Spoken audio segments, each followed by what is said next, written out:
कुछ भी तब तक नहीं चला जाता जब तक वह हमें वो सीख नहीं दे देता जो हमें जानने की जरूरत एक है। गांव में एक भिखारी अपनी 4 बेटियों के साथ रहता था। उनका नाम रामू ही था और वह अपनी छोटी सी टेंट में जीवन बिताता था। वह गरीब था, लेकिन उसमें आत्मसमर्पण और प्यार भरा हुआ था। रामू के बच्चे भी अपने पिता के साथ हर समस्या का सामना करने के लिए तैयार थे। रामू की बड़ी बेटी का नाम गीता था और उसकी उम्र लगभग 18 वर्ष था। उसके बाद दूसरी बेटी का नाम तिना था, जिसकी उम्र 16 वर्ष थी। फिर तीसरी बेटी का नाम सीता था, जिसकी उम्र 14 वर्ष थी, और चौथी बेटी का नाम राधा था, जिसकी उम्र 12 वर्ष थी। रामू की परिस्थितियों के बावजूद वह अपनी बेटियों को शिक्षा और मानवता की महत्वपूर्ण बातें सिखाते थे। वह उन्हें यह सिखाते कि गरीबी केवल एक स्थिति है और उन्हें खुद को सशक्त बनाने का समय आया है।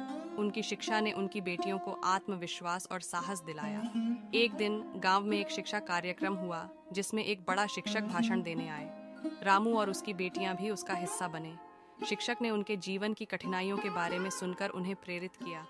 उन्होंने बताया कि शिक्षा ही एक बेहतर जीवन की कुंजी हो सकती है। रामू की बेटियां ने शिक्षा में बढ़ चढ़कर पढ़ाई करने का निश्चय किया।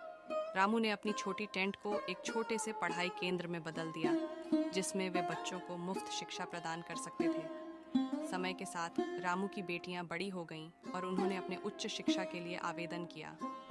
वे सभी अच्छे अंक प्राप्त करने में सफल रहीं और विश्वविद्यालय में प्रवेश प्राप्त किया। रामू और उसकी बेटियां ने मिलकर अपने जीवन को समर्थन देने के लिए कठिनाइयों का सामना किया और शिक्षा के माध्यम से अपने लक्ष्यों को